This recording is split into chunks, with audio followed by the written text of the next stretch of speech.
The 25th of December, 1854, Augusta, Georgia. While wealthy Augusta families gathered around their Christmas tables filled with roasted turkey and fine wine, Hannah stood in the kitchen with a pot of boiling oil, her hands steady as stone. What happened next would shatter the myth of the happy slave forever and send shockwaves through the entire South. But what could drive a woman to risk everything on the holiest day of the year? And was it really about revenge or something far more powerful?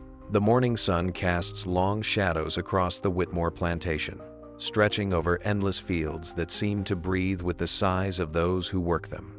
A haze of dew clings to the soil, and the faint fragrance of magnolia drifts through the air, deceptively sweet. That fragrance collides with another smell, the acrid, heavy smoke curling up from the kitchen chimneys. Together they weave a perfume of contradiction beauty, mingled with bitterness, luxury entwined with suffering. Inside the grand Whitmore house, chandeliers hang like captured constellations. Crystal prisms scatter light across velvet curtains, polished banisters, and portraits of proud ancestors who built their empire on the broken backs of others. Yet beneath this glittering facade lies the hidden world of survival, the kitchen, where heat, smoke, and fear rule. Here, Hannah moves with the poise of necessity. Her hands, calloused and scarred, tell the story of countless burns and cuts. Each scar is an entry in a ledger of pain she never chose to keep.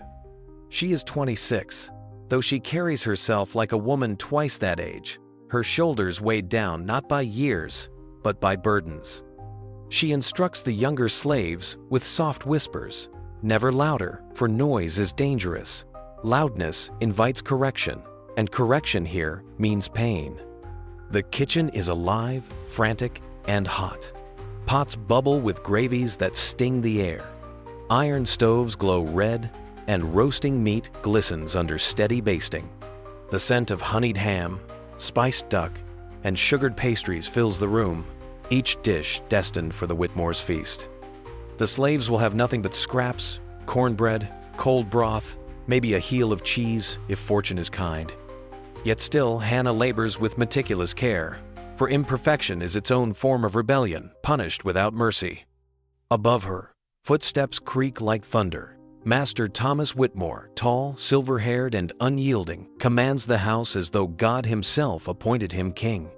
He bellows scripture between orders, cherry-picking lines about obedience, wielding the Bible as both shield and weapon. His presence radiates entitlement, every syllable laced with cruelty disguised as authority. Mistress Catherine drifts through the halls like a ghost dressed in silk. Her beauty, preserved and polished, is a veneer covering cruelty sharp as glass. She thrives not on outbursts, but on subtler forms of torment, mockery, psychological games, the pleasure of humiliation whispered like poison. Thomas is the lash, Catherine is the needle. Upstairs, the dining room transforms into a stage for excess.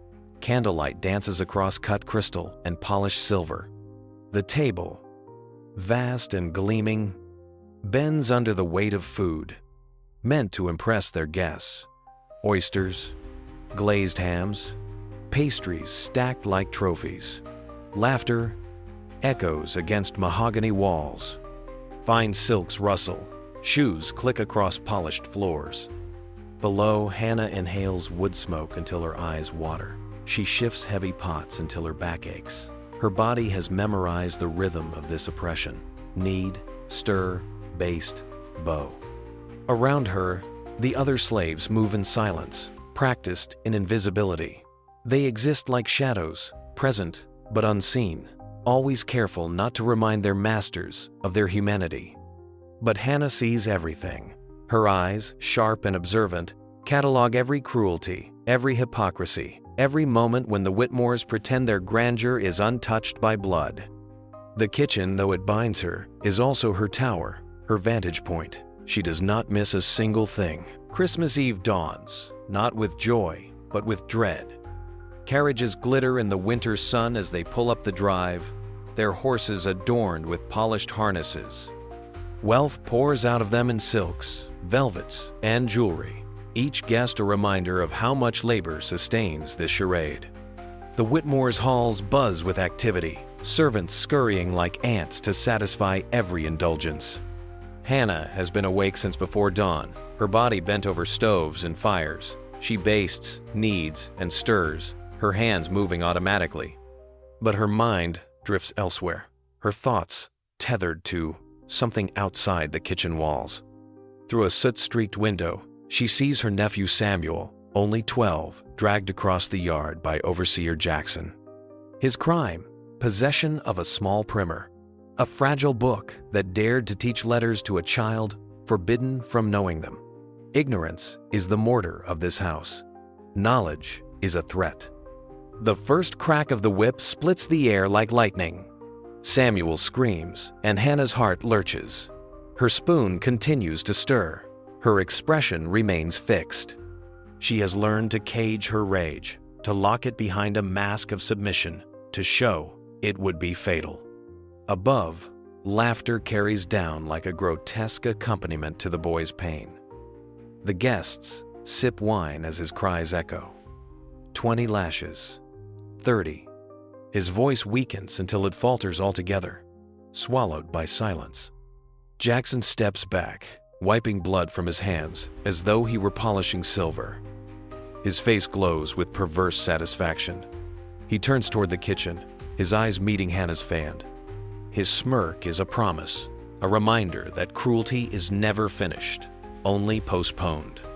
Thomas Whitmore appears beside him, nodding approval before rejoining his party, as though the boy's torment was no more disruptive than a spilled glass of wine. From an upstairs window, Catherine watches, her lips curled in a smile as sharp as broken glass. Hannah feels something inside her split. As Samuel stumbles away, his body scarred but his spirit unbroken, she grips the cauldron in her hands. Its weight feels unbearable, as though it carries not just oil and broth, but the centuries of suffering that preceded this night. Its boiling surface mirrors the fire rising within her. For 26 years, she has endured. She has bent her will, bowed her head, obeyed. But not tonight. Tonight, her silence transforms into something sharper. Her eyes trace the house's rhythms with the precision of a scholar. She knows when Jackson patrols. She knows when Thomas drinks himself careless, when Catherine retreats upstairs, when the other slaves are safe from blame. Every detail, every habit, every moment becomes a note in her symphony of reckoning. The kitchen, long her cage, reshapes itself in her mind. It is no longer just a prison. It is a laboratory. The iron cauldron before her is no longer just a vessel for food, but an altar of justice. She tests the oil with deliberate patience, every motion calculated. Her stirring becomes ritual, her preparation becomes prophecy. The fire before her is no longer only heat, but reflection of rage, of survival, of vengeance waiting to be born. And for the first time, Hannah allows herself to imagine Christmas morning not as a day of servitude, but as a dawn of reversal, a moment when the balance of power shifts, even if just for one breath, one heartbeat, one reckoning. Christmas morning arrives with deceptive serenity. Hannah rises before dawn, her body moving through familiar motions while her mind calculates with mathematical precision. She lights the kitchen fires one by one, each flame dancing higher than necessary. The oil heats slowly, deliberately, reaching exactly 350 degrees, hot enough to scar, hot enough to teach, hot enough to speak for every slave who has ever bitten their tongue in silence. She lifts the massive pot with steady hands, feeling its weight not as burden, but as instrument of justice.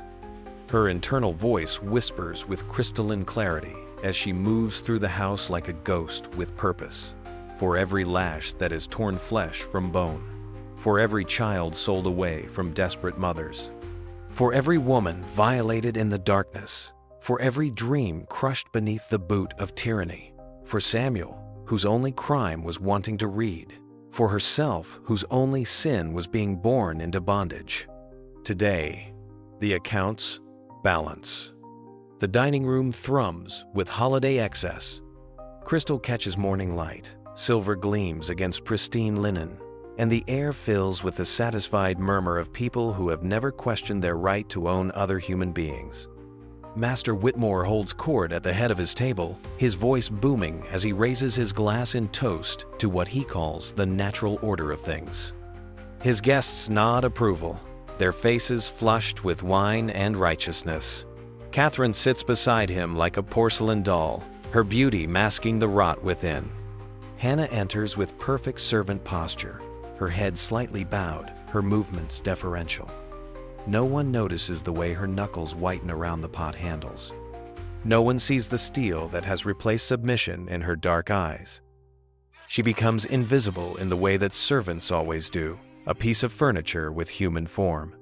Whitmore continues his toast, his words flowing like poison honey about the blessings of slavery, about the contentment of his property. One fluid motion changes everything. The boiling oil cascades over Whitmore's head and shoulders like a baptism of fire. His scream tears through the morning air, a sound that speaks of justice finally delivered. The oil runs down his face, across his neck, soaking into his finest holiday shirt. His guests recoil in horror as their host writhes in agony, his toast forgotten, his natural order shattered. Catherine lunges forward, her composure cracking for the first time in Hannah's memory. The remaining oil meets her face with surgical precision, and her scream harmonizes with her husband's in a symphony of accountability. Jackson charges from the hallway where he has been lurking, his hand reaching for his weapon, but Hannah swings the empty pot like a medieval mace. The iron connects with his skull with satisfying finality, and he crumples to the polished floor. Through it all, Hannah maintains supernatural calm. Her face shows neither rage nor satisfaction, only the serene expression of someone who has finally spoken truth to power. She sets down the empty pot with careful precision, her task complete. The dining room transforms from scene of holiday celebration to tableau of justice, and for the first time in her life, Hannah stands truly free. The immediate aftermath unfolds with inevitable precision. Word spreads through Augusta like wildfire in summer grass. Authorities arrive within hours, their faces grim with purpose and fear. The natural order has been challenged, and such challenges cannot go unpunished. Hannah offers no resistance as they bind her hands, her mission accomplished. The Whitmores survive, their bodies scarred, their spirits broken, their absolute authority shattered like crystal against stone. The trial becomes theater of the absurd. Judge, jury, and gallery consist entirely of men who own human beings, who sit in judgment of someone they refuse to recognize as human. Hannah stands before them unbowed, her dignity intact, despite the chains. When asked if she feels remorse, her voice rings clear as church bells. She is not sorry, she declares. She is only sorry it took so long. The courtroom erupts in outrage, but Hannah's words carry power that transcends their fury. Death sentence commuted to life imprisonment due to public interest and northern pressure. But Hannah's story has already begun its journey beyond the confines of any prison. Word travels through the Underground Railroad network like seeds on the wind. Songs emerge in slave quarters, from Virginia to Mississippi. Stories multiply and evolve, each telling adding new dimensions to her legend. Hannah becomes proof that the oppressed can strike back, that submission has limits, that courage can bloom even in bondage. Her name spreads north, inspiring abolitionists who see in her story the embodiment of righteous resistance.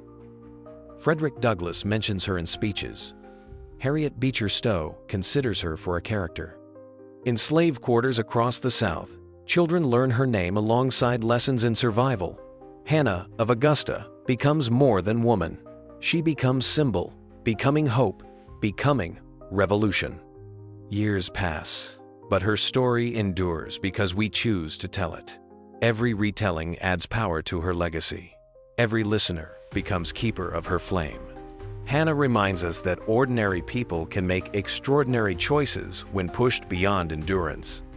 Her courage echoes through generations, asking us what we would do when faced with injustice, challenging us to find our own moments of resistance. Share this history. Remember her name. Honor her courage. Some stories are written in blood and fire. and this is one of them.